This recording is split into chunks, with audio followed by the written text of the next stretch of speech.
Join me as we talk all things true crime.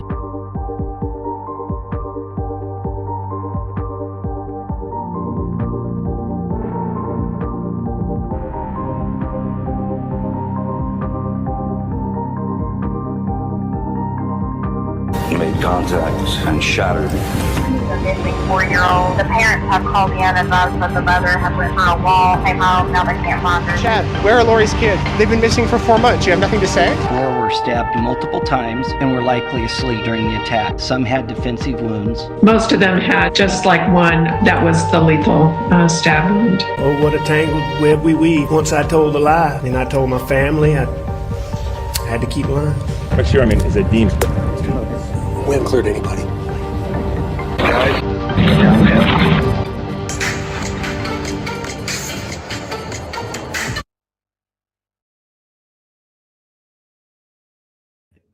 Hello, everybody. Please let me know if you can hear me. Hi, Bubba and Johnny. Sherry's here. Mel Mac. Hey, guys. Hey, there's 2 Sherrys in chat tonight. Dustin's here. Robin says, and I read this earlier before we started the stream. I saw your comment. Hi, everyone. I've heard differing sides to this today. One is that FBI are now in it. The other is that Mica's family asked the FBI if this is true, and they said no. I'm confused. Okay, so I haven't heard that they told the family no. I have heard that they asked the FBI for like information about their investigation, and the FBI told them that they wouldn't be sharing anything. I don't know if that's the same thing you were hearing or the rumors, but we're going to try and iron out some of that tonight. I also seen on Law and Crime within the hour, the father has gone on with Jesse Weber and does a little interview. So maybe some of this is cleared up there. I've also heard some other things tonight as well, something along the lines of 2 days before she passed away, the fire department was called to his house, JP's house, and he was burning stuff in the backyard. So people have speculated that he's getting rid of evidence linked to crimes perhaps involving embezzlement or something like that.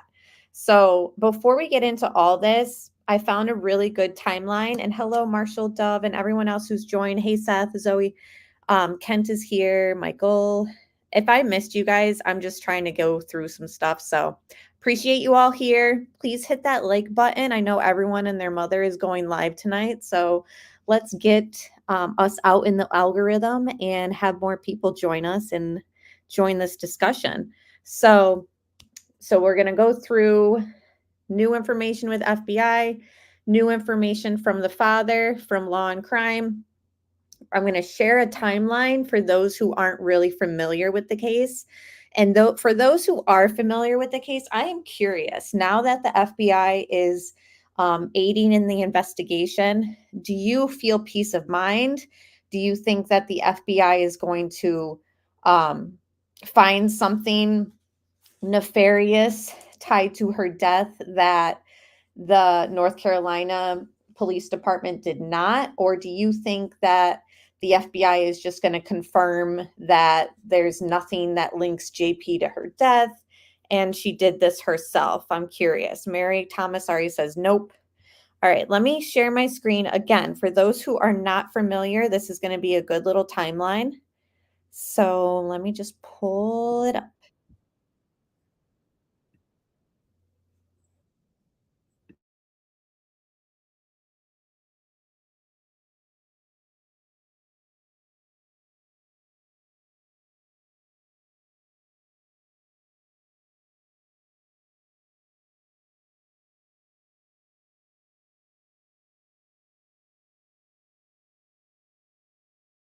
Okay, so already off the bat, this gives us a warning for the 911 call that they're probably going to play a bit of, we have heard it already before, but this obviously is involved in the timeline that we're running through. So again, this is for people who are not familiar with this case. We'll just watch this. Let me speed up to 1.25.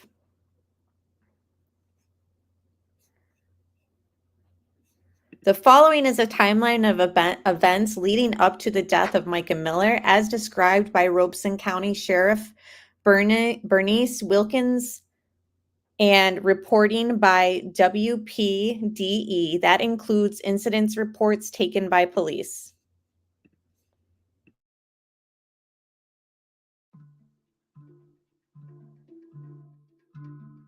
Sunday, October 8, 2023. Mica Miller and her husband, John Paul Miller, a pastor from Solid Rock Church, filed for divorce. They were married back in 2017. Mica's friend said she had led the women's ministry and worship team at the same church. Thursday, February 8, 2024. Mica was involuntarily hospitalized for 48 hours. Wednesday, February 21, 2024. Mica calls police and alleges her ex-husband stole her car while she was hospitalized. She tells the officer she has known her husband since she was 10 years old and that he, quote, groomed her, end quote, while she worked for him at Solid Rock Church until they were wed in 2017. John Paul tells the cops his wife suffers from, quote, episodes, end quote. Since the car is marital property, no charges were filed. Monday, March 11, 2024. 2 incidents are filed with authorities naming Mica as a victim. She calls the police after finding her tire slashed with a piece of metal. It was later identified as a tire deflation device available for purchase online. Mechanics then find a GPS device attached to her car. Wednesday, March 13, 2024. Someone at Solid Rock Church files a police report alleging Mica transferred donation funds from the church's Zelle and Cash App accounts to her personal account. Mica leaves her apartment in Myrtle Beach, South Carolina, shortly after noon and heads to a pawn shop to buy a gun. 12:34 p.m. Mica leaves the pawn shop and travels on a highway, stopping at a gas station to buy gas and a drink. She heads toward North Carolina. 2:54 p.m. After about an hour and a half, Mica calls 911 from a park over the state line about 33 miles away from the gas station and says she plans to end her own life. Tell me what's happened. I'm about to kill myself, and I just want my family to know where to find me. 3:03 p.m. Deputies with the sheriff's office head to Lumber River State Park, contact the park rangers, and begin a search within 30 minutes. Specialized units searching for Mica from the air are deployed. 3:50 p.m. Detectives are approached by someone fishing in the area who says they heard crying followed by a gunshot. They also found a bag a few feet from the water's edge with Mica's ID inside of it. 4:23 p.m. A kayaker in the area calls 911 to report a body in the water. A perimeter is created to secure the area for an investigation. Within the hour, the chief of detectives arrives and the medical examiner is called. 5:54 p.m. Crime scene investigation technician begins taking photos of the area, and they found Mica's car. Inside the car, investigators found a gun case in the passenger seat and ammunition in the center console. The receipt for the weapon and her gas station stop are found. 7:11 p.m. A gun is discovered in the water at the park. Its serial number matches the case found in Mica's car. Tuesday, May 2nd, 2024. John Paul Miller sits down with WPDE for an interview. During the interview, he mentioned some of the struggles he thought Mica had with mental health. So over the years since we've been married, some people struggle with high blood pressure, some struggle with diabetes, or struggle with mental health. And whenever she stayed on her lithium, things were amazing. She'd come off sometimes and things would be a little unusual. Per her doctors, they told her even just recently they had written that she was homicidal, suicidal, and she had struggled with suicide before. And each time, helped her through it, took her to a doctor, and we got through it, and everything was fine. So this past time was still a shock, an incredible shock. Sunday, May 5th, 2024. Friends and family rally outside Solid Rock Church. Some in Mica's family dispute the manner of death described by her estranged husband. This has to be at least looked into deeply. There's got to be some accountability here because, it's a tragic life was lost, and it's not just as simple as somebody had some issues. A memorial. Now I'm pausing it to add commentary for fair use. Seth, thank you for offering that. Also, I'm wondering if the friends who have made those statements, now that was before the medical examiner came out with their determination officially, if they still feel the same way. I'm also curious if the friends will partake in making some statements for police. Again, there's still a lot going on as far as new information coming out, text messages, stuff like that he was sending people that, she was sending people saying, she had plans for the future and stuff like that. And hello, Tony, and everyone else who's joined.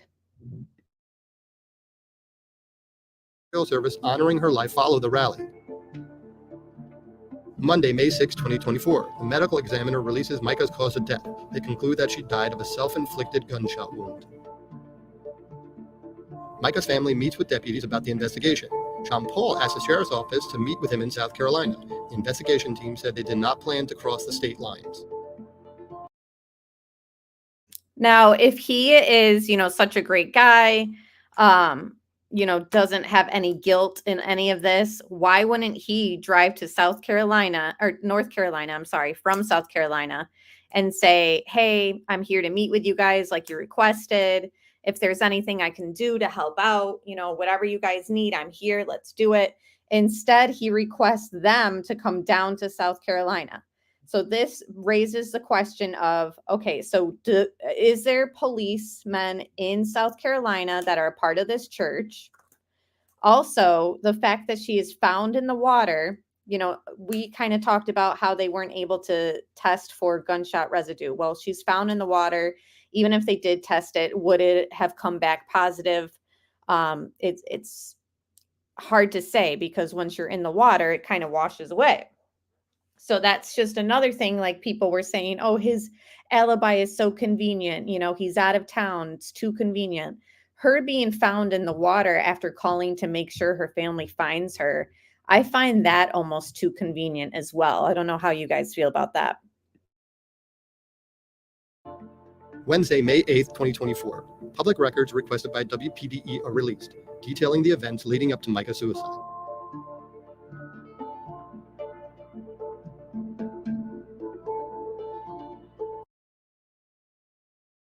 So let me just read this out loud. This created a buzz, causing local and national media outlets to begin proliferating these falsehoods on a mammoth proportion. Our client refutes any report that suggests he ever abused his wife. Recent reports claim that Pastor Miller groomed his wife from the age of 10 years old. Couldn't be further from the truth, and that is from his attorney. So again, he has lawyered up, and this is the statement that the attorney is putting out to the public.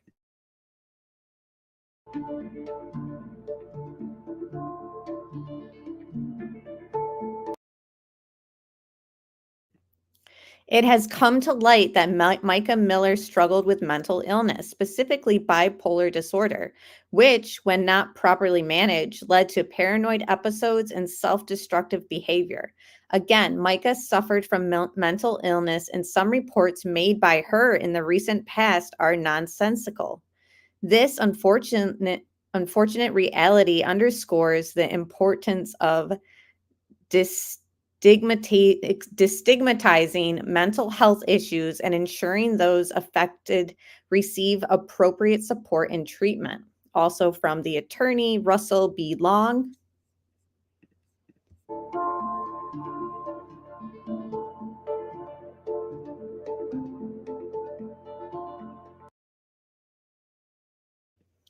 We wish to emphasize that after a thorough investigation by Robeson County, North Carolina Sheriff's Office, it has been conclusively determined that Miss Miller's death was a result of a self-inflicted gunshot wound. This finding completely exonerates Pastor Miller of any wrongdoing. These baseless claims and false reporting have caused immense distress and harm to Pastor Miller and his family and needs to stop immediately.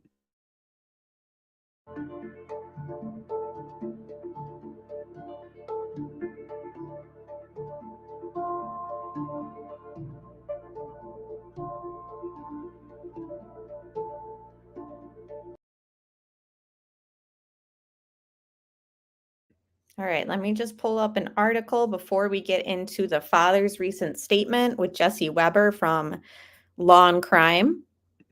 And then we've got other stuff to go through as well. So thank you guys so much for being here. I really appreciate it. Sheriff's Office brings in FBI U.S. Attorney to help with investigation and death of pastor's wife. Myrtle Beach, South Carolina. There is an unexpected twist in the death of the South Carolina pastor's wife after the sheriff announced FBI and U.S. attorney are helping in the Mica Miller investigation. The 30-year-old was found dead of an apparent unaliving in April. However, investigators say she called 911 moments before she was found dead at a state park in North Carolina, which was about an hour north of where she lived in Myrtle Beach.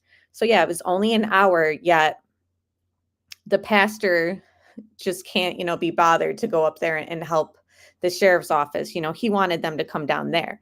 Why would they come down to an area? Why? Because you're more comfortable in South Carolina with people you might know and stuff like that where you're at. Okay, going on. Mica's death just came days after she told a police officer she was scared for her life after finding a GPS tracker on her car and razor blade in her tire. She and her husband, John Paul Miller, were also in the process of separating. He was a pastor at a local church, but since has been released of his duties. I went down about 4 times this week, but each time it still didn't hit me, he said at a memorial service about his wife. I thought she was going to wake up. I even tried to raise her from the dead. Now new images released by authorities show Mica on the day of her death as she was leaving her house, buying a gun, stopping at a gas station near the park, and making that 911 call. Are you able to trace my location? She asked the dispatcher on 911. Authorities are not releasing any other information about the investigation at this time. This, as some friends and family are left with questions and refuse to believe Mica took her own life. We were talking about her coming to church Sunday, said Mica's friend Angela Clark. Just life stuff, just her moving forward. Mica posted shortly before her death saying, please share this with anyone struggling with leaving a dangerous situation. God hates divorce because it hurts people, but does abuse hurt people? How do you think God feels about that?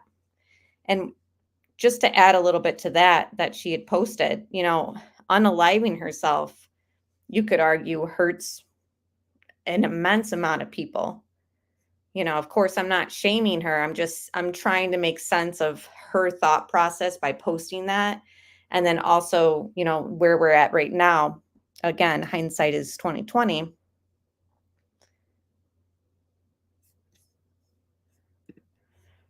Her last Facebook post said, when terrible, terrible, terrible things happen to y'all know what I'm talking about.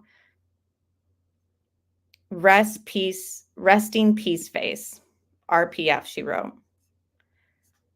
All right, so let's get to this. Just came out this last hour.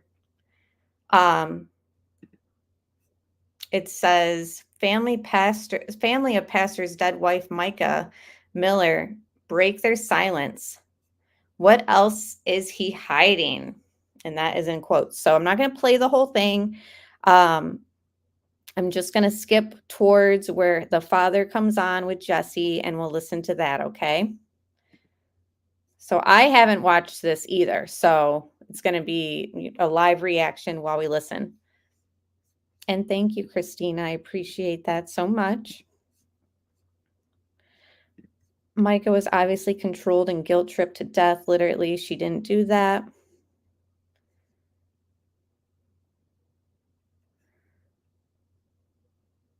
Yeah, Seth, a lot of people aren't there yet. It's so hard because I feel like he really forced her in this position.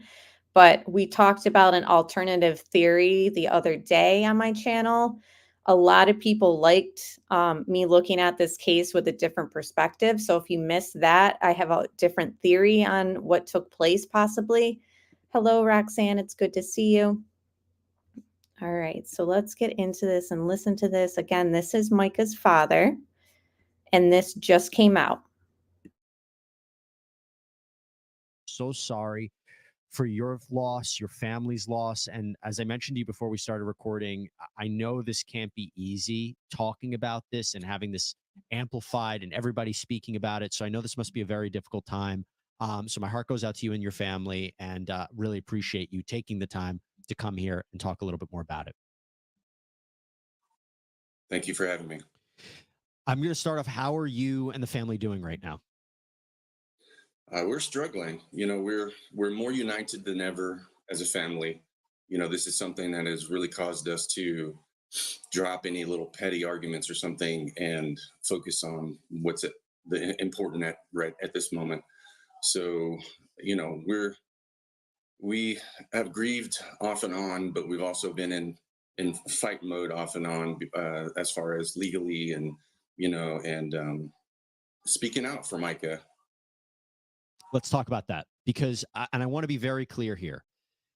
Despite the findings from law enforcement that Mica had died by her own hand, that the sheriff's office saying John Paul was not in Robeson County when Mica died, do you believe there is more to the story? Correct? Yes, it's there's a lot of details that they did not cover, and because it was equivalent in their eyes to previous self-inflicted wounds, I believe the law allows them to do less work. It does not prevent them from doing more work. Now, let me just pause it and kind of elaborate a little bit more. Of the father, to remind people, he also was the one that came out to the public stating that there was bruises around her wrists and hands.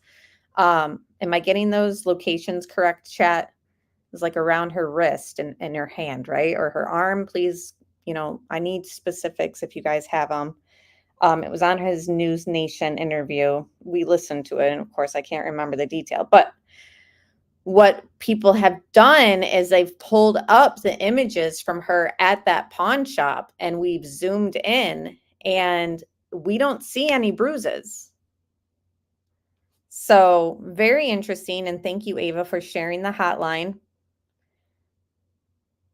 Top of hands and fingertips on her upper arm. CA is saying neck and face. I hadn't heard that.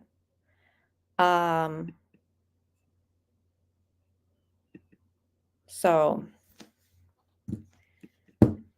either way, I know that we've looked at the images from the pawn shop and we don't see any bruises around those areas.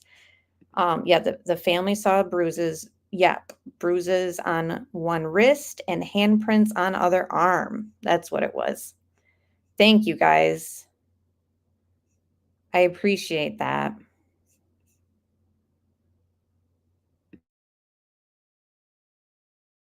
And since there were multiple shell casings found and a live round found, it already didn't make much sense. So it would seem.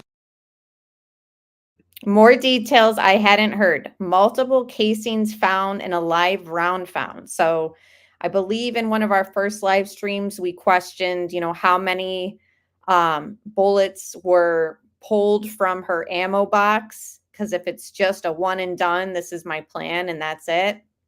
Why have the need to have other rounds or anything like that near the gun or in the gun? So interesting. What do you guys make of that? Let me just rewind it just a second to rehear that sentence.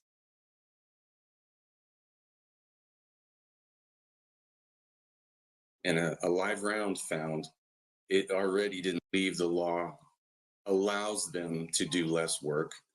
It does not prevent them from doing more work. And since there were multiple shell casings found and a live round found, it already didn't make much sense. So it would seem that they would automatically do a complete toxicology, not just blood alcohol, and a complete autopsy, which they did not do. And we're just devastated that they didn't, because John Paul rushed the cremation process. And like during the briefing. And then that is just information we're never going to be able to get back. The toxicology and the autopsy, another second opinion autopsy can't even be done based off of the notes on the first autopsy because of the cremation being rushed.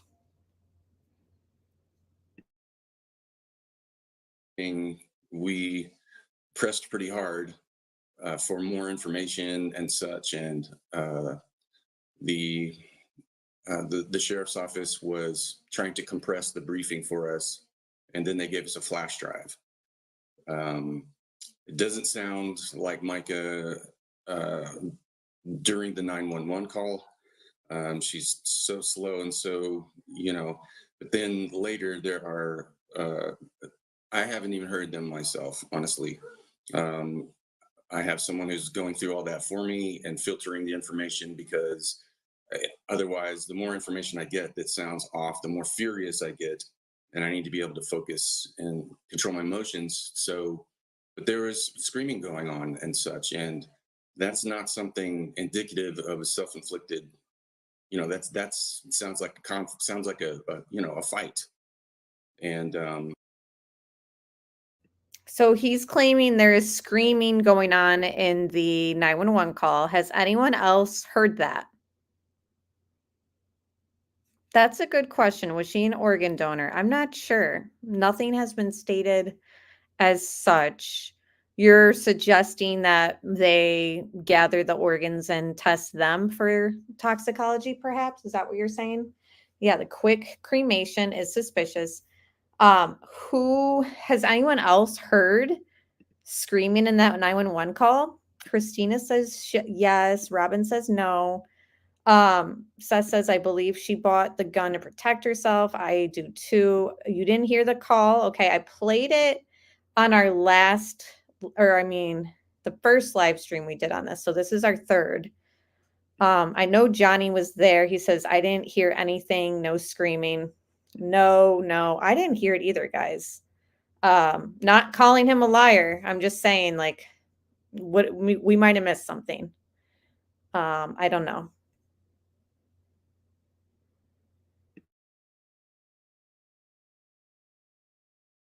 with the bruising on her hands and on her arm, scratches on her hands, indicating defensive wounds. So very frustrating. What when you say defensive wounds, is that something that was told to you by a medical professional when you talked about multiple casings there? Where did you get this information? And when you brought this information to law enforcement or brought it or mentioned to them, what did they say?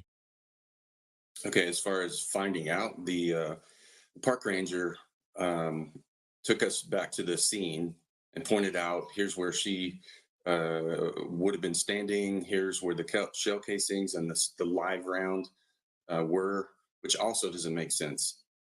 She knew how to use a weapon. She got the weapon for self-protection. She told me days beforehand, Dad, I really feel like I need a weapon for protection.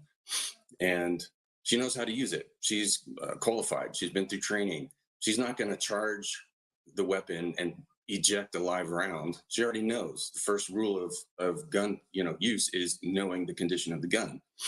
So we got the information about the shells. I did it directly from the park ranger, and then when we brought that up to law enforcement, they just said, well, they had no answer. They really just had no answer why, any kind of, not even a speculation. They didn't even say, well, she probably did this, probably did that. They just said, this is what we have. And there is what would be an apparent bullet hole in a tree, which I have a picture of. And they just didn't seem to put the effort forth. So we're very disappointed in that. And the defense. Okay, so we've got some different opinions on this scream. No, a person at the park said screaming, I believe. See, I thought he said crying. Somebody said, I don't think he means the 911 call. I think he means different recordings. I believe the fisherman heard something. Where is the interview with the people in the boat? So yeah, I want to know more about the people in the boat. Fisherman said he heard crying. So I'm curious. Yeah, I'm the same way. I've never heard screaming anywhere, and I listened to the guy who heard it. Right. We've gone through a lot of the fisherman's statements, and all we heard was crying. So I need to know more about where is this screaming stuff coming from? Of wounds, was that from the park ranger too, or okay.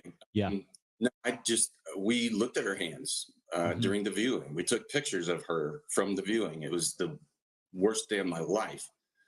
And she had scratches on her arms and on her hand. And the coroner in training had the chief coroner with her, but she spoke out and said, well, maybe that's from when they retrieved her from the water. And I said, okay, of course, maybe. Was there blood in those scratches and such? They had no answer. Very disappointing. So I basically said the scratches indicate some type of scuffle or something, because the area where she was, there was no trees or anything anyway. There was no trees in the water. There was nothing there that would have scratched her hands the way they were. Like this. So, it showed it indicated that there was, some type of pressure. That's where the bruise was, and just, Well, Michael, here's the thing. And I hate to ask you this, and I know it must be difficult to revisit it, but when you mentioned the 911 phone call, when that came out, I think a lot of people who were suspecting there might be something there, they were convinced that that was the end of the story. When you mentioned that 911 phone call, you said there's something about the way that Mica sounded on the phone that sounded odd to you. What do you mean by that? Absolutely. Very slow speech. She's a very happy-go-lucky, excitable person. And it was too slow. It was very slow. It was metered. It could have been done with an AI type of previous recordings where somebody would have had those words from her previously, or, whatever. And so it just doesn't make sense that he wouldn't go up there. Do you have a theory as to what happened? Because authorities are saying, they crossed out his alibi of where he was. Do you have a theory as to what happened? And again, I know this is sensitive, so if you don't want to share it, I understand. But do you have a theory as to what you believe happened to your daughter? Okay, well, I'll share what we spoke to about with the authorities, the sheriff in North Carolina. Also, as far as with his location, we've seen pictures of his truck. It had dark windows. Was it even him in there? Where's pictures of him physically there? We haven't. That's all good questions, because we've heard they have license plate readers. We've heard that there was eyewitnesses. Are these eyewitnesses people who were brainwashed to believe that he was in fact the victim in this situation? And oh, poor pastor, let's help him out and tell him, that we were with him. The license plate reader, like he said, his truck is tinted. So it definitely raises questions. Also, the AI theory about the 911 call, there absolutely is devices, apps, etc., that can mimic voices like that. So with the FBI being involved, they should have the technology and resources to determine if that was AI or a real voice. What do you guys think? Seen those. They've not been produced.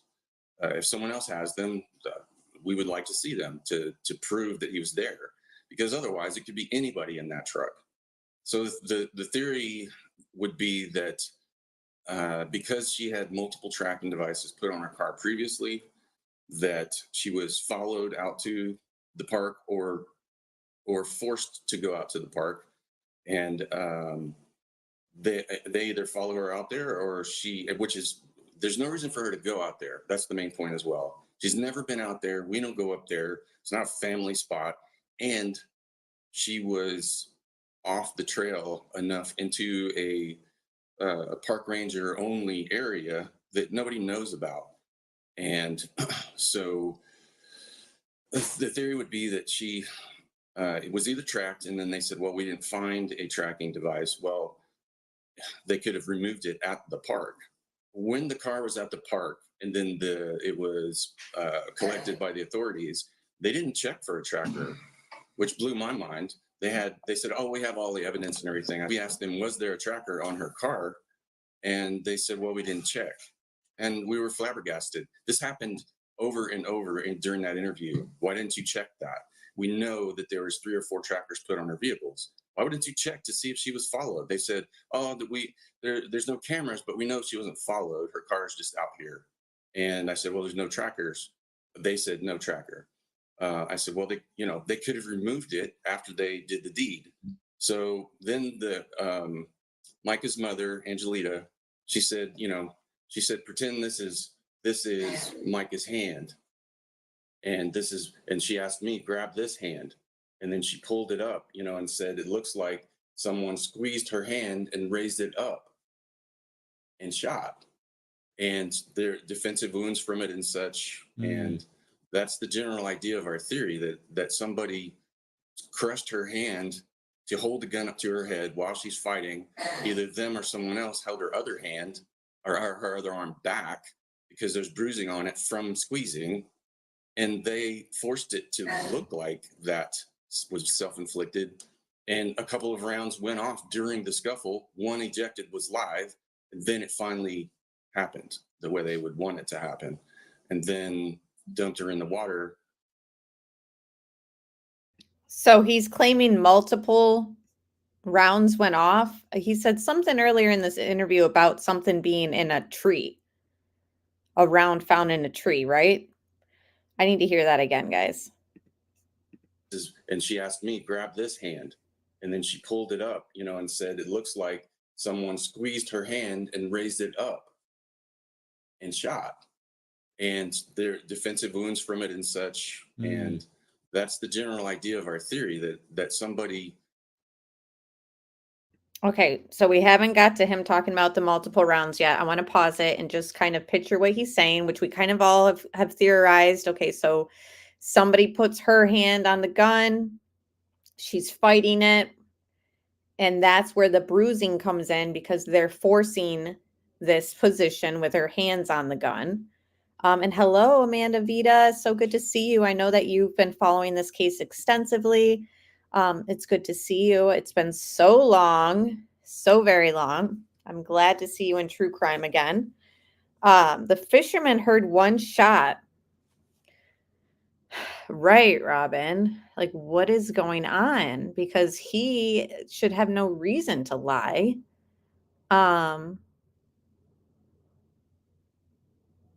That's interesting. Okay, so now let's hear that, what he was saying about multiple shots.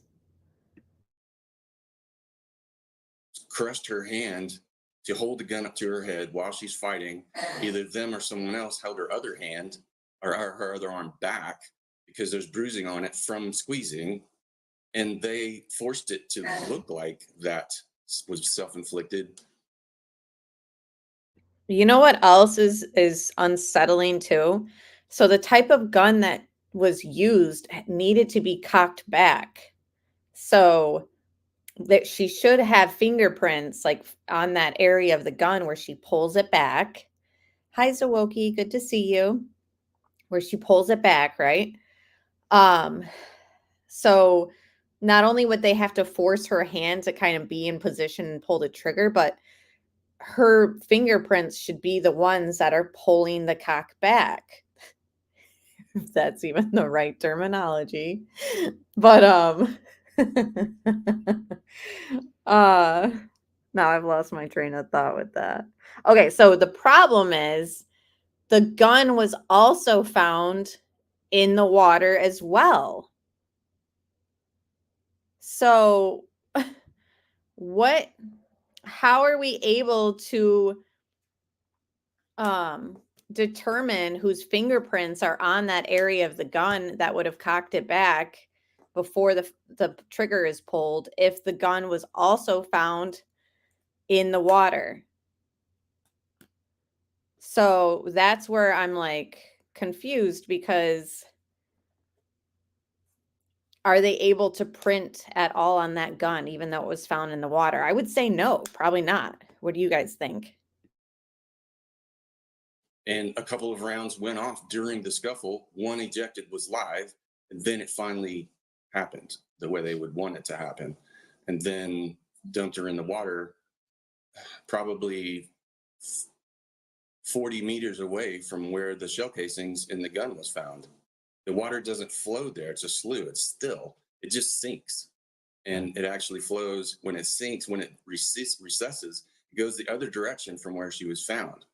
So her body, even if it was put in the water right there, would not have flowed the direction where she was found. It would flow the other way.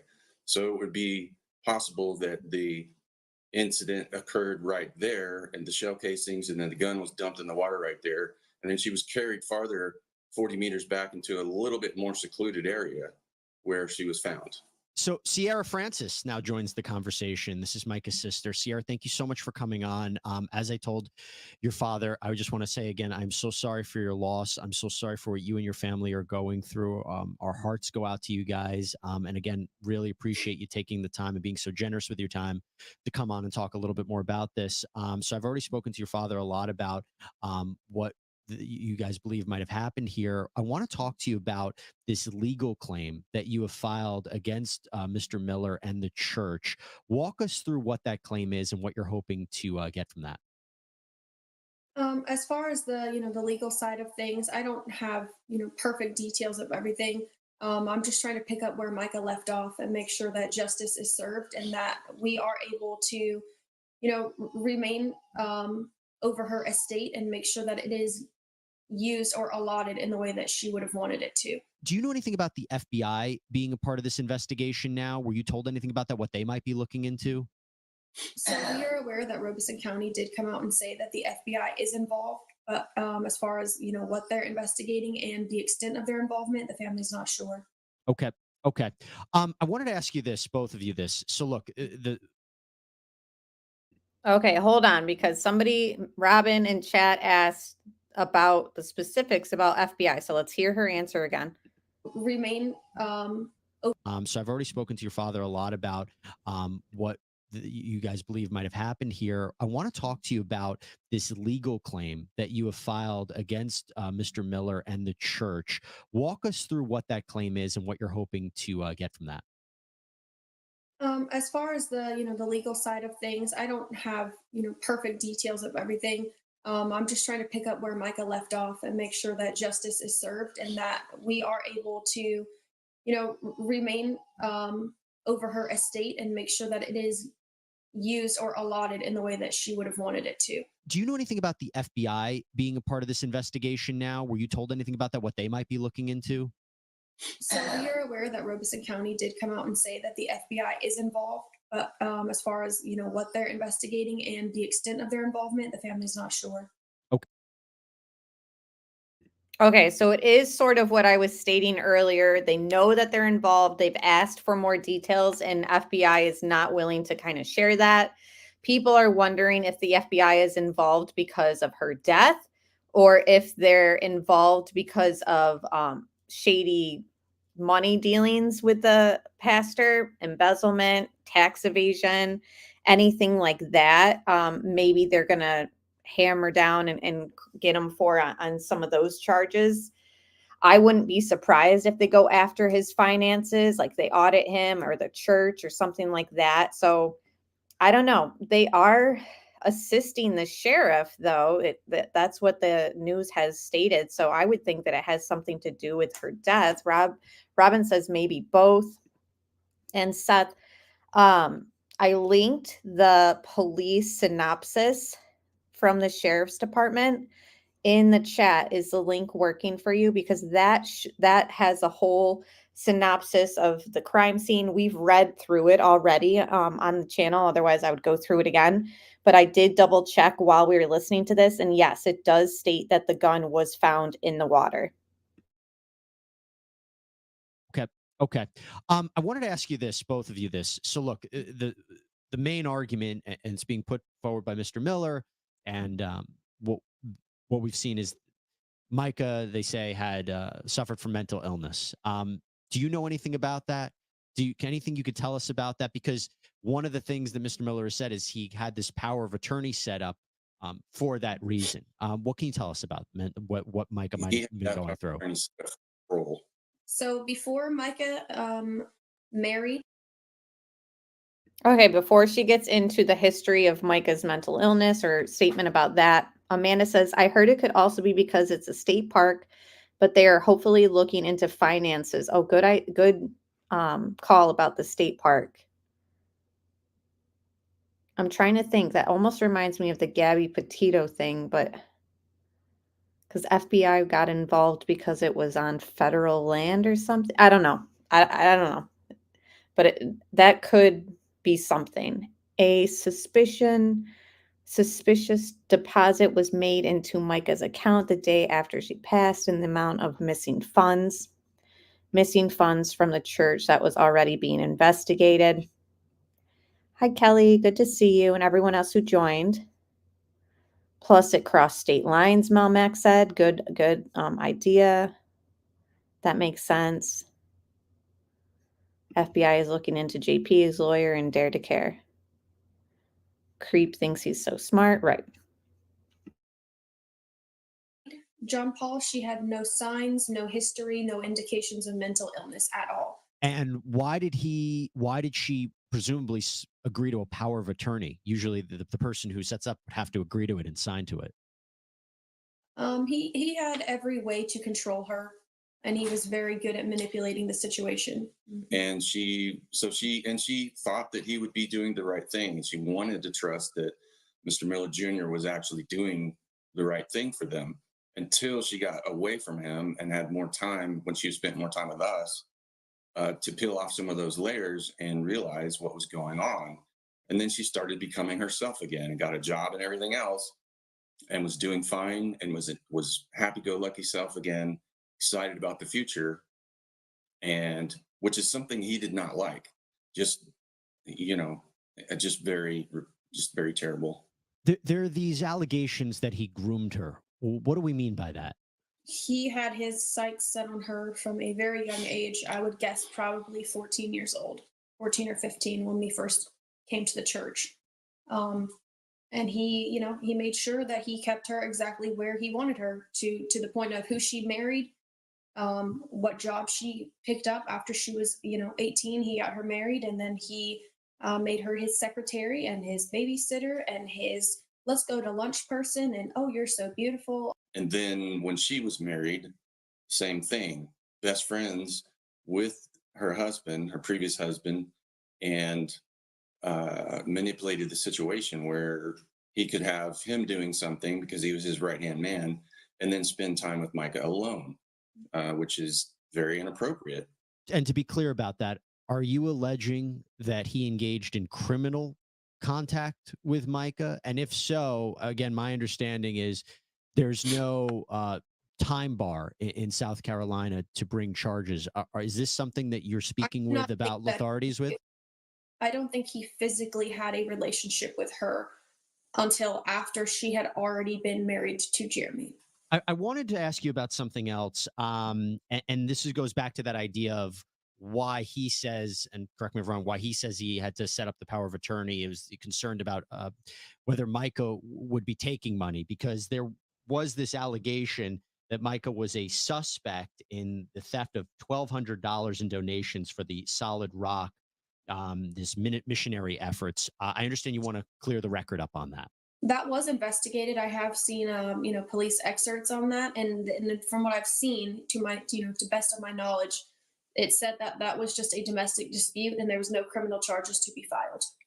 Okay, and also, as far as the amount that was mentioned, Mica was having trouble with the websites releasing the money to her from the donations, such as Venmo or stuff like that. Right. They were holding on to those funds, as they do, for like the 3-day period or whatever, gaining interest. And so during that period where the money didn't show up yet, he was accusing her of stealing that money.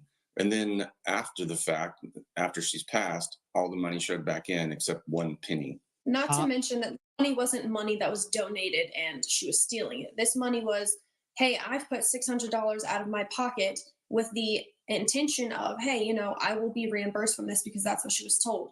Hey, spend your $600 to purchase, all the donuts that you're using for fundraising. It's a charity. We'll make sure we reimburse you. So it's not even stealing. It's reimbursement for what she's already put into. Right.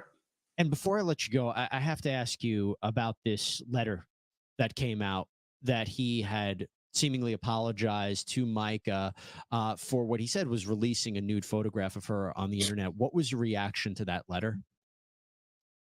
He's a faker. Yeah. He likes to band-aid everything so he can still control and manipulate people. I told him straight up, because of his behavior before, okay, now go ahead and go cry in front of your church and apologize like you always do. Mm-hmm. And he didn't during the sermon and his bombshell drop at the last point. He didn't do his fake sniveling, crying, fake stuff. He just, until later, but he would numerous times he would go in front of the church and say, I'm sorry, I did this and I did that. I'm sorry. If you don't want me to be the pastor, I'll leave. And they would say, oh, no, you do such a great job. And then it would happen again and again. Right. And if they did stand up against him, he would threaten them with removing them from the church, or he would just straight out remove them in front of everybody. And then later in sermons said, oh, well, they just left for no reason. I don't know why they left. Michael Sierra. I don't know anything that comes out of his mouth. It's all backwards. Well, Michael Sierra, here's what I wanted to ask you.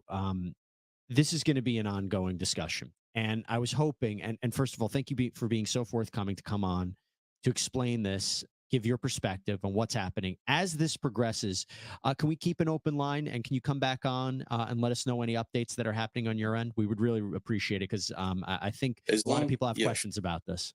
Sure. As long as our attorneys are in agreement and such, and we will keep it open, and most likely that would be us.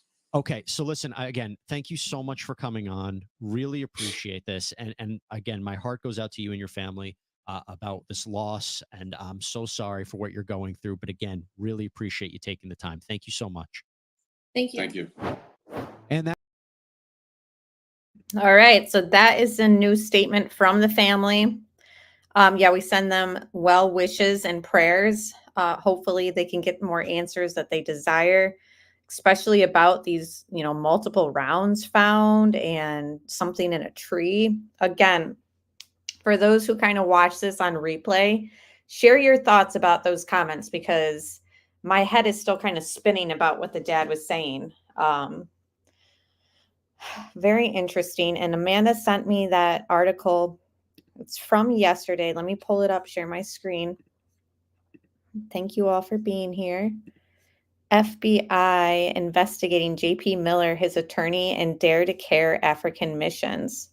Sources that confirm that Tom Winslow, the Winslow law firm, and JP are persons of interest by the FBI over issues surrounding monies collected for Miller's African mission, Dare to Care. It is unclear how long the investigation has been ongoing, but Myrtle Beach, South Carolina News has been sent information that confirms Mica Miller knew of the investigation prior to her death. See, this is kind of goes along with the theory, like people are saying she knew too much. There was motive for him to silence her. Mica kept a daily journal. On March 14th, Myrtle Beach police reported that nearly 1,200 in donations meant for Solid Rock Ministries missionary efforts in Africa were stolen by Mica Miller. The suspect is now closed local police theft investigation.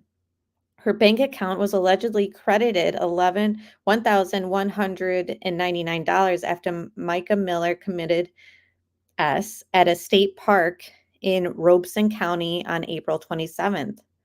Apparently, additional funds are missing from that same mission. Attorney Tom Winslow and his law firm are people/organizations of interest in the FBI probe.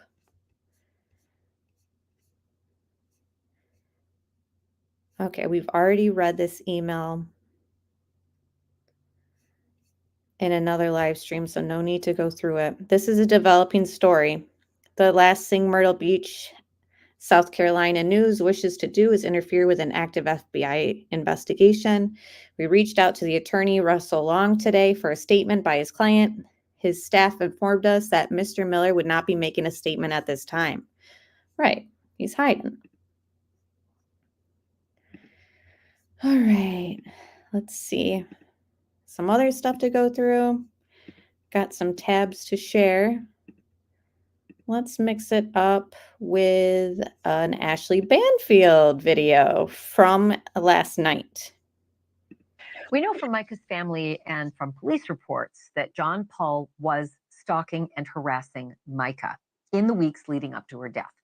And today, News Nation producer Rich McHugh got a copy of a 911 call from Mica's sister after she says she received a threatening text from John Paul last November.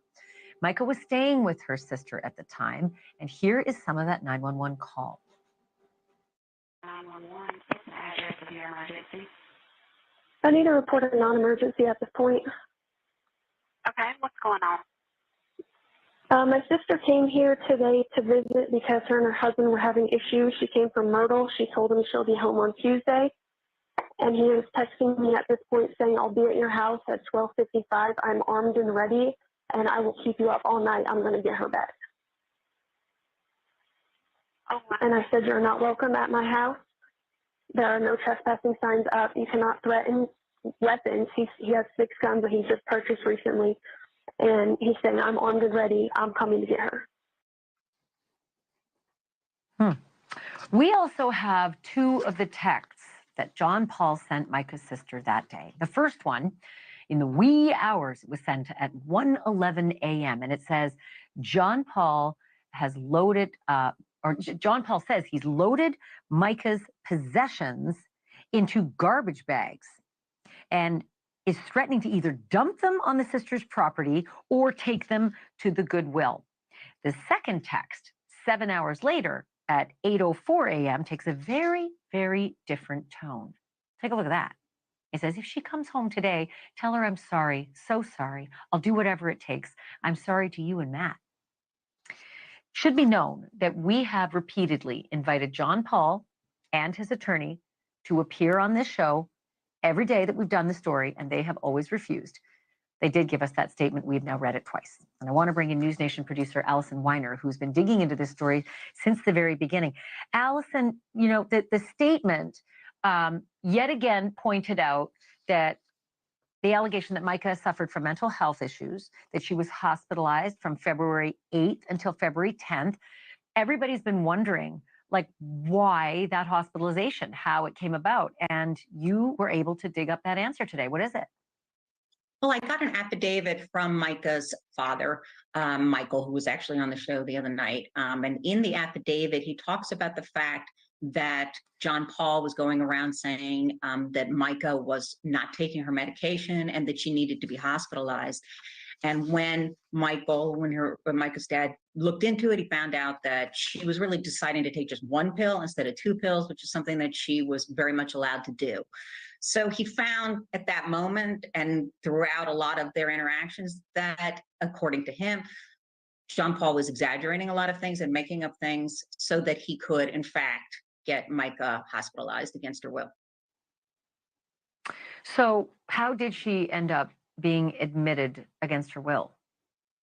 Well, he actually had a document. It was John Paul who admitted her, who signed the paperwork. But he showed Mica a document, and this is according to Mica's dad, but there was a document that he had shown also to Mica's father that showed that the power of attorney would be still in Mica's dad's name and also in her brother Nate's name, so that if somebody had to get her out of there, they. Let me just pause there real quick, because again, these are just questions that we've kind of been wondering, and it seems like people are a little confused with the life insurance. So we don't know if there was life insurance on Mica, but some people are under the impression that life insurance won't pay out with this manner of death, the way that the medical examiner has determined this one. That is not true. There's policies that you can pay extra for that to be covered. Also, if you're on the policy for like longer than 2 years, that manner of death can be covered as well. So it is something that I think we all kind of want to know. Was there life insurance on Mica? And if so, did they pay out? Both had the power of attorney, as well as her husband. That document was never notarized or filed, but it's something that Mica saw. Was it a real document? Did her family actually agree with these things? No, it was never filed. It wasn't signed by them. It wasn't notarized. So it's not a legal document, but it looked like a legal document. And basically, initially, according to Michael, to Micah's father, he was told that there was, in fact, that his son was signing the document. So it just was sort of a tangled web of lies, according to alleged by Micah's father.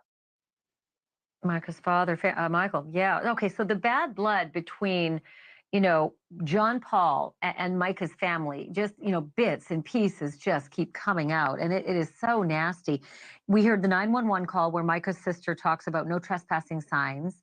And then John Paul apparently did the same thing to Micah's family. Thank you for watching. Go to newsnationnow.com to find News Nation on your television provider. I really hate how they end their videos like that. Okay, so this was put out yesterday, Daily Mail. It's been updated today. Some stuff to go through. So we're going to go through this. I think the power of attorney sheet, Amanda, is on this. I'm not sure. I am a license to sell life insurance, a not pay out for it in 46 states. What about her state? Also, I mean, is there any way that a policy, even after it's been active for a few years, they'll pay it out? Either way, it seems like he's had enough shady business dealings anyways that maybe life insurance wasn't his objective. Maybe it was, silencing her for things that he had done that she knew about regarding money.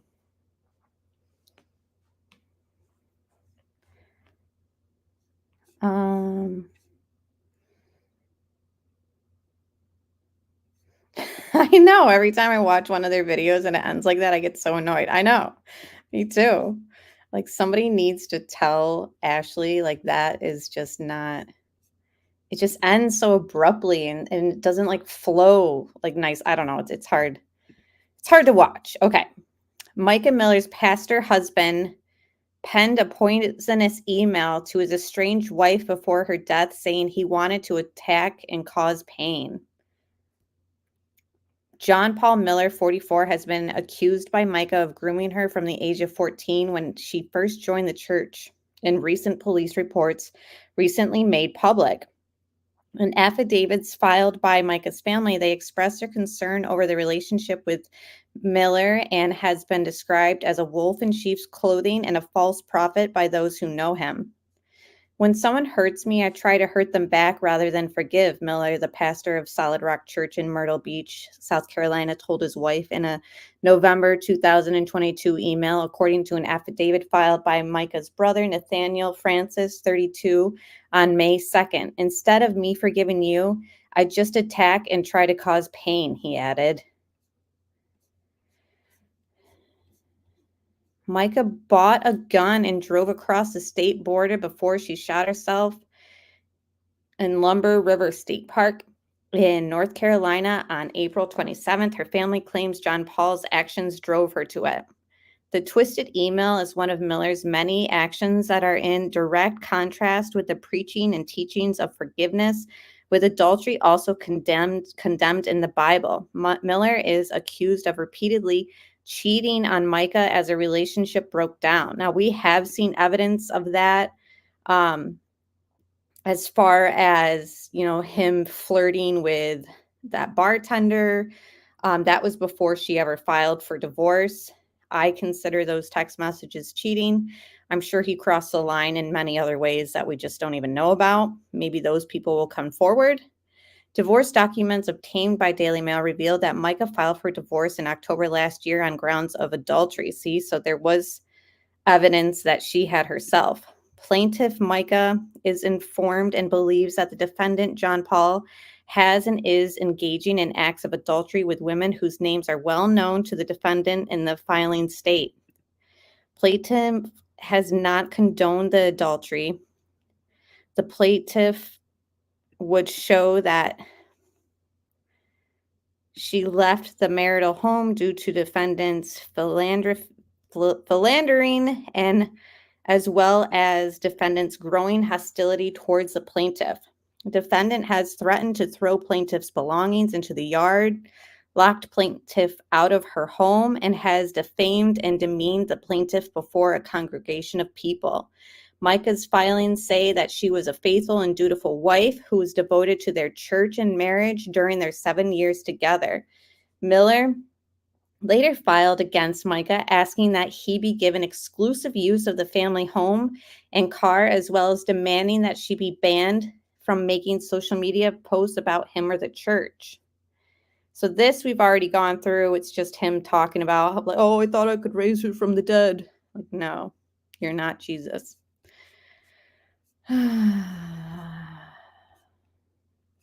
It is frustrating. I cannot imagine being the family watching him do her memorial service, knowing everything that they know.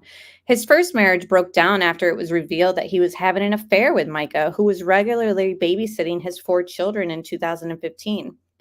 Daily Mail can also reveal that he has a lengthy history with police, including a conviction for assault and battery and at least a dozen traffic violations. His most recent discrepancies include charges of disregarding a stop sign in April and failing to obey traffic control devices in February. Miller was convicted in 1999 of driving his silver pickup truck into Jennifer Garland twice as she was sandbagging near her home because of extreme flooding. The then 19-year-old accelerated into Garland after she gestured to him to slow down, dragging her 100 yards down the road. Garland attempted to file a civil suit against Miller, claiming she suffered severe, painful, and permanent injuries, but it was dismissed. Wow, that's ridiculous. He was given suspended 4-year prison sentence, probation, and a $25 fine in order to complete 500 hours of community service. Miller was convicted in 1998 of driving while suspended, with his parents also settling a lawsuit on his behalf for $6,200 in 1995. Age 17, he drove his car into the back of another vehicle, causing injury. He applied for a pardon in 2022 with regards to the convictions of assault and battery, and while driving suspended, which was approved by South Carolina legislators. Wow. The pastor was also embroiled in a bitter custody battle with the mother of his child, Logan Hardy, with family members and churchgoers writing letters to support him in his argument. So this kind of goes through the theory that would somebody in the congregation do something for him, to help him out? Would they be easily manipulated by him to do something like a favor, if he requested such? Again, I think it's definitely possible. And especially if you're following this guy, like, and you're part of his congregation, like, you're not very bright to begin with. Sorry, but we've watched some of his sermons. We've listened to them. Like, there's red flags in between his sentences of, Bible talk, etc. His father, Wayne Miller, told the court in his letter that his son's only problem was with his driving, and argued that Logan would be better off with his father in a beautiful home.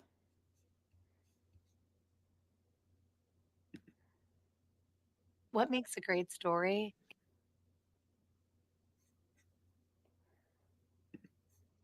That I'm alive and well, and life's been kind of crazy the couple past weeks, months, years, but I've kind of had to keep my circle really small for the past couple weeks, just because I'm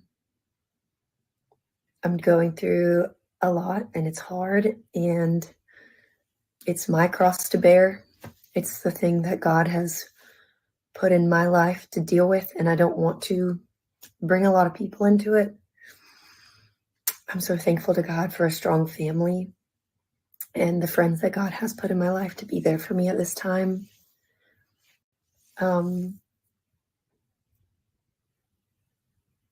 just wanted to share that my heart and my prayer is that the church would stay strong, that y'all would stick together, because the church is God's people. It's not a man, it's not a person, it's not me, it's God's people, the bride of Christ. And it's a lot of really good people in the church that that I just hope would continue on, press toward the calling, run your race, stay encouraged, stay in your word, keep worshiping. Like I can't wait to worship again with everybody, but for now I'm just worshiping with me and Jesus to God. And I don't think God would be pleased with me if I just jumped right into missions and women's events and creative directing and worship leading and stuff. I think when your world is shook up, you need to take a pause. And I can only pray that more people will take a pause and I'm trying to get my priorities straight right now. And that's making sure that my heart doesn't have any unforgiveness, bitterness, resentment, just forgiveness and hope for the future and peace. Because you can't put a price on peace from God. So thank you for all your prayers and support. Know that I have to keep my circle really, really small right now. I'm used to having a really big circle, so it's hard because I want to reach out to everybody and tell you how much I love you and I miss you. But this is the best way that I know how. So I love you all. I miss you. Thank you for your love and support over the last couple years. And some of you, up to 18 years walking with me as my friends. And for right now, I've just had to put everything on pause to get myself right. And I think God's happy with that. So keep praying for me. Thank you. And I love you. I'll be praying for you.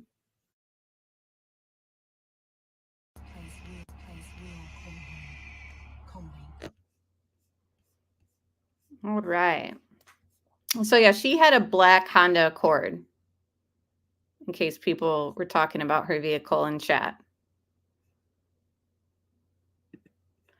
It is with a heavy heart that I see my son having to settle for joint custody when I feel that Logan needs a loving, stable Christian family that we would give him, Wayne Miller wrote. He accused Logan's mother of dragging him from one man's home to another, adding, "I hate to see Logan continue to be used as a weapon." Logan needs his full last name of his father. She will never understand, with her lack of education, maturity, and knowledge of psychology, just how important it will be as a male child for this boy to have the identity of his father. Miller admitted in the filings that he would disrupt his son's daycare in the middle of the day and was accused of refusing to follow the visitation schedule. It was also stated that he had extensive history of driving offenses, and that point had lost his license. The couple eventually worked out joint custody agreement, with Miller marrying his first wife, Allison, shortly after in 2000. Allison and Miller went on to have 4 children together. When approached by Daily Mail, the mother of Miller's eldest declined to comment, with a family member saying that she didn't want to get involved, and it was over 28 years ago. Logan, 27, was charged with first-degree DV in January of this year after hitting a woman over the head with a glass bottle and destroying her belongings. Whoa, so that's his son. Yikes. pressure is mounting on Solid Rock Ministries to answer calls as to why the disgraced pastor was allowed to continue preaching after having alleged sexual encounters with underage girls he met at the church with an addiction to prostitutes in 2015. Mica's death has been ruled, as we know. Those close to her are struggling to believe that she took her own life.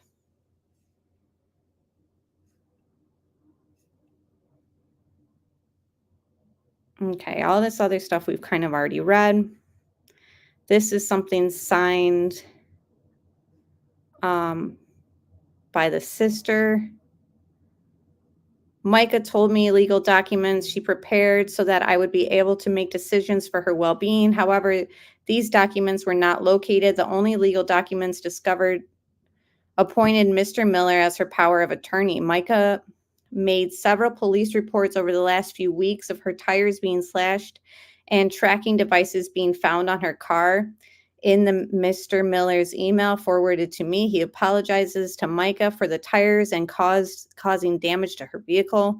Mr. Miller's email to my sister continued to state that he was angry with Mica, confided in or put her family before him, and that made him want to hurt her. In his words, when someone hurts me, I try to hurt them back rather than forgive. And instead of me forgiving you, I just attack and try to cause pain. Mica told me on numerous occasions that she feared John Paul and just wanted to escape him. Our family is very supportive of one another, and especially in this time of grieving, I believe that my sister, Sierra, is the appropriate person to step into Mica's shoes and continue what is started by her, both to secure her assets and to determine her portion of the marital estate.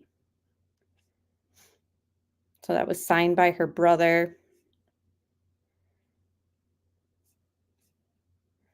So this is about the custody battle in 1998. Did you guys want me to read that?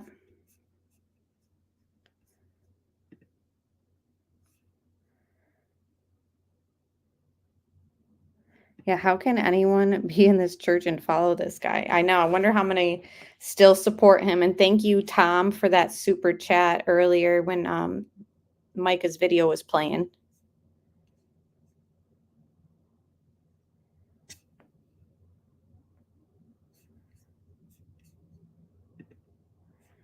All right. I guess I'll read this. I'm curious about it. But this is in regards to the custody battle from 1998. To whom it concerned is with great... Okay, so this is basically just talking about what I just read through about the son Logan and his last name. Everything that I basically read through already.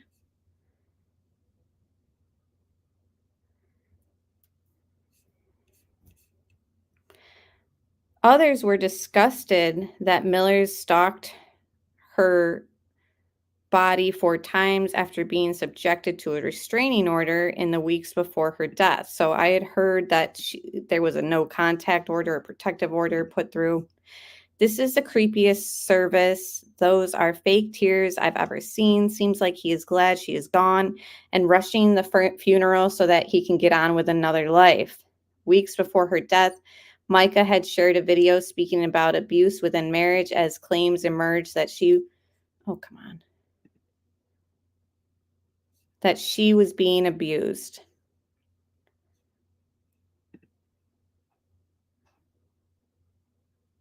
That she was being harassed and was afraid for her life. She said, today my heart's a little heavy with lots of women that have reached out to me about situations, about abuse. I just want to tell you what a lot of people have told me lately because I think I forgot. But you are the bride of Christ before anybody else, male or female. It doesn't matter what gender you are. Abuse is abuse. All right. Let me see if there is any other updates. Tom says, hate to say this, but glad she didn't leave kids. I know. It would have been horrible if they I definitely agree, Tom. And thank you again for the super chat.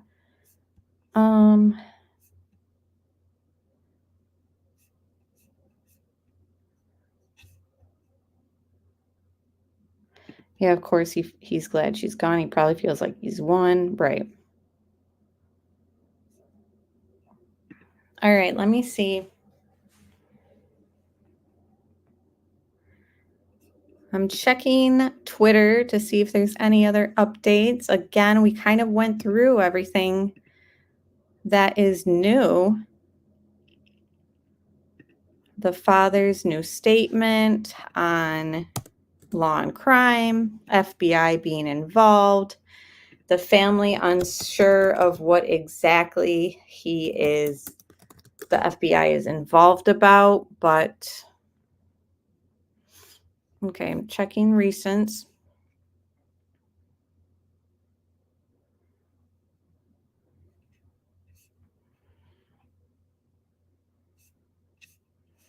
Nope. We pretty much covered all the recent stuff, guys.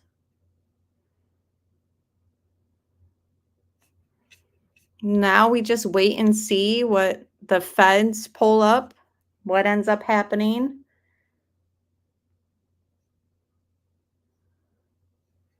Yeah, I hope the FBI latches into some new leads. Really hope. Yeah, me too. And honestly, even if they just do an audit, I mean, they're gonna find something shady linked to JP. Guarantee. Yeah, there's something new every day.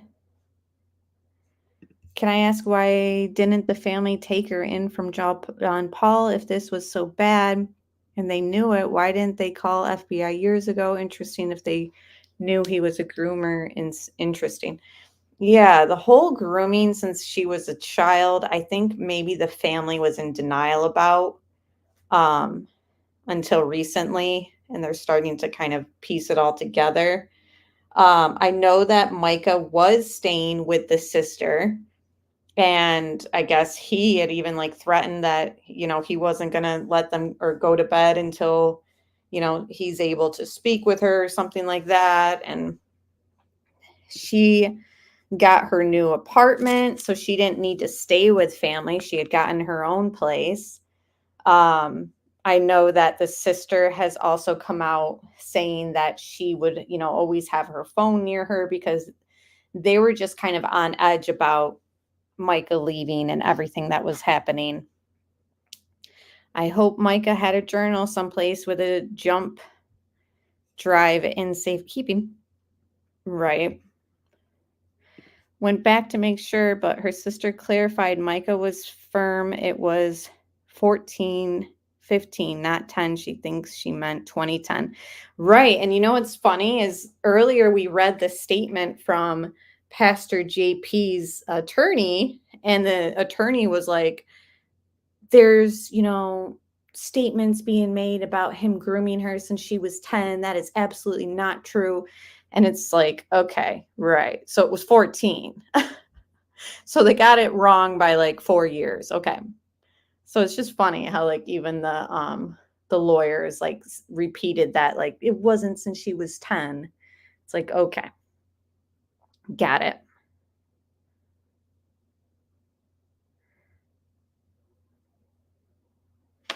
Okay, so the attorney has the journals, Amanda.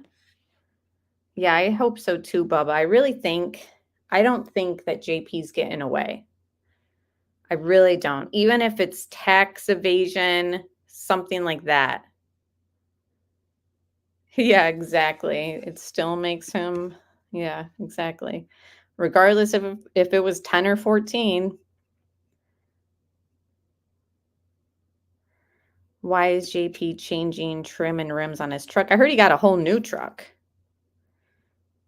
I don't know if that's true. Yeah, it's still just as bad as, yeah, exactly.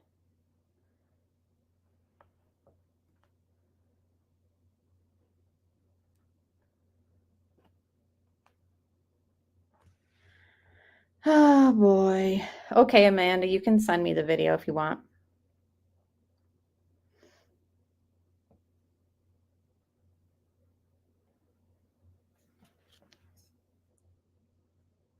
The lawyer had her journal and turned it over to the police per News Nation interview. I'm guessing so much proof in it, they called in SA and FBI.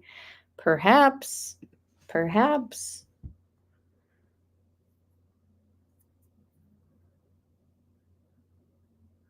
Okay, yes, the News Nation There are one. some questions about that. In fact, Okay, yes, let me pull that up. This is from a few days ago, but we can conclude with this.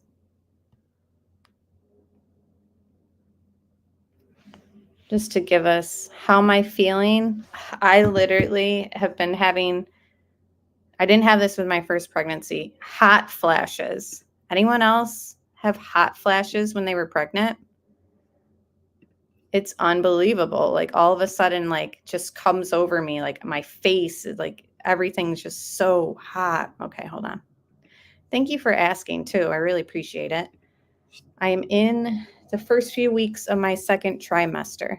questions about that. In fact, we were going to try to start seeking a civil action attorney to consult with to see if some of the documents that we have found, or not found, but that Mica left in my care, as well as her family also had found, there seems to me that there could be a civil action, not against the police. The police, under the circumstances, responded, I think, appropriately under what was happening at the time. But there are other things that happened that are related to this church. She was employed there. There's a question about whether she was appropriately paid for her time. She was the church itself was used by John Paul. I have letters that he wrote on church stationery to her, basically disparaging her. He went after everything that meant anything to this young woman. And I want to go back to the question about what else this could have been if he didn't actually pull the trigger. This man, in my opinion, based on the documents, my conversations with Mica whenever she was alive, tell me that she was brainwashed by this man. He abused her in every possible way that there is.